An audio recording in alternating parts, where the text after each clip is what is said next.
All right, folks.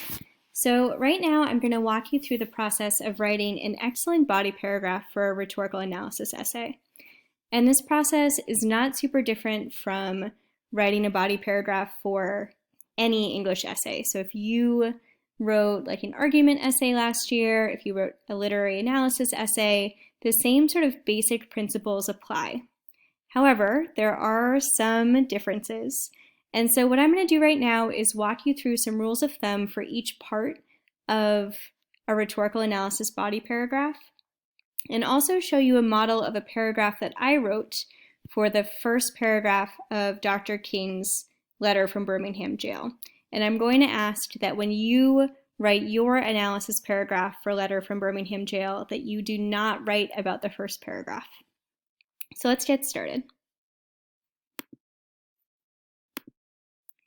So today we're going to talk about body paragraphs for rhetorical analysis essays, as mentioned. And these paragraphs work to support an overall argument about a text, your thesis statement. So that's what we talked about yesterday, by identifying particular strategies that an author uses and explaining the impact of those strategies. So all of this work about ethos, pathos, and logos, about different rhetorical devices are all sort of leading up to this process, which is to identify what an author is doing and what the impact of those choices is. So the assignment is to write one body paragraph analyzing a single aspect of Dr. Martin Luther King Jr.'s letter from Birmingham jail. And that could be, his use of repetition in a particular paragraph. It could be an appeal to a particular kind of feeling in a paragraph. But I want you to think small. As you're going to notice, I've written a whole paragraph about a paragraph, right? I could probably write a paragraph about a sentence from this letter. There is so much here. And I really want us to get in the habit of thinking, depth over breadth, thinking like, I'm going to really go into my analysis here instead of I'm going to hit on, 40 different points. Don't worry. I'm going to walk you through it. Here we go. So the first sentence of your body paragraph is something called a topic sentence. Topic sentence for a rhetorical analysis essay paragraph is going to be strategy plus the purpose of that strategy. So here's the topic sentence for my paragraph. Dr. King begins his letter to the clergymen by appealing to their sense of pride in order to lessen their resistance to his argument for direct action. So you'll notice here that I explain what strategy Dr. King is using, appealing to their sense of pride, and the purpose of that strategy, lessening their resistance to his argument, right? And you are welcome here where it says strategy to use any of the sort of vocab that we have been talking about in class, except for ethos, pathos, and logos. Remember that those are strategies, like overall strategies. They're not specific like tools that an author is using. So, mentioning that Dr. King is appealing to a sense of pride, that is like a pathos argument, but I'm not using the word pathos here, right? It's just that language helps me like know what to look for, right? If you don't know the name for a certain thing that you're seeing, you can just describe it, right? Like if you're noticing a pattern of semicolons, you can say that he uses a pattern of semicolons. That's perfectly fine. Couple notes here.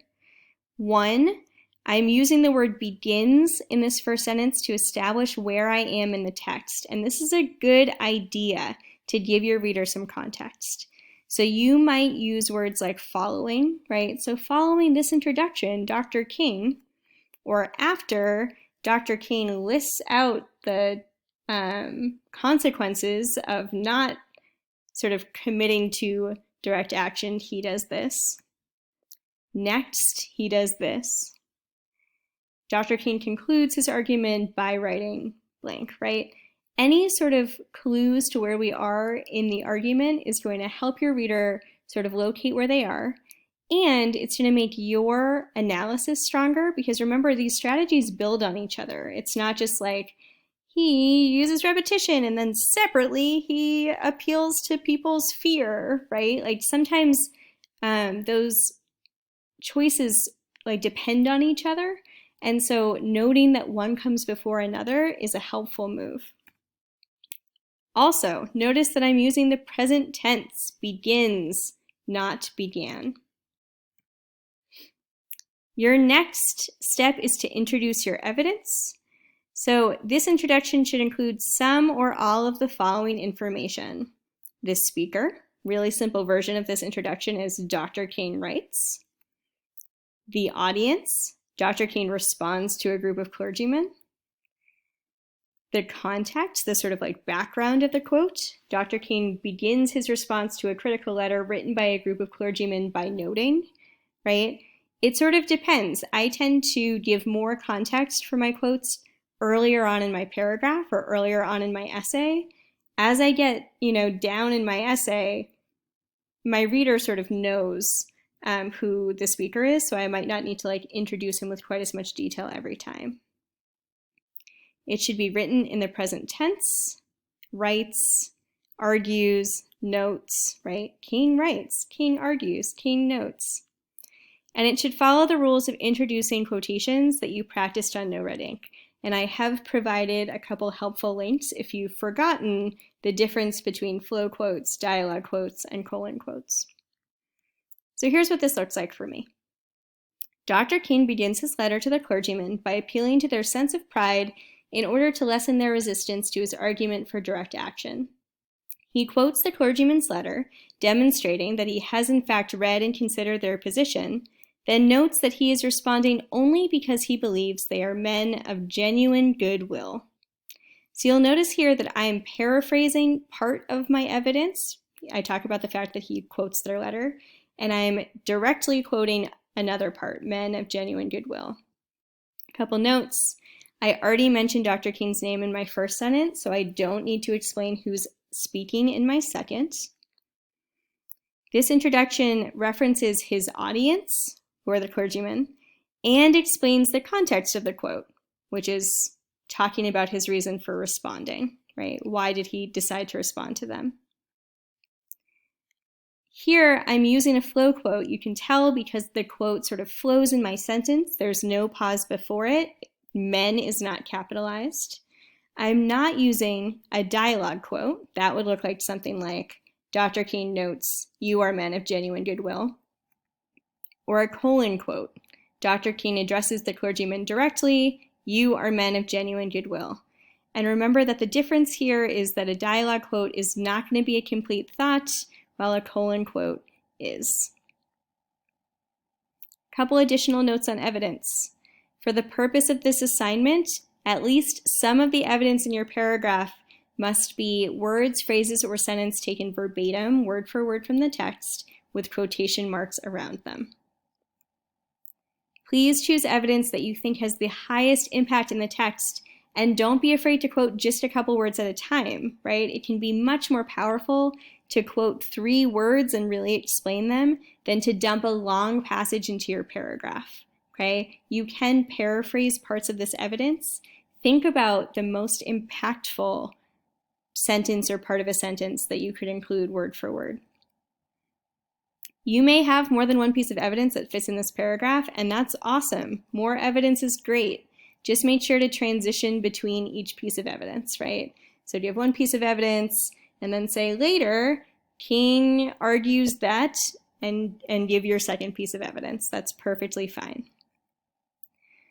All right, this is the doozy. This is the biggest piece of your argument, right? So reasoning and analysis, the longest and most developed part of your paragraph.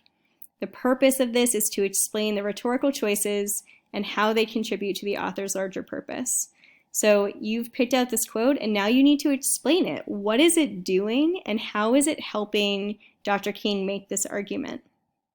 Please do not assume that your reader is going to see a quote and think automatically the same things you do. It is better to over-explain than to under-explain. Be thorough.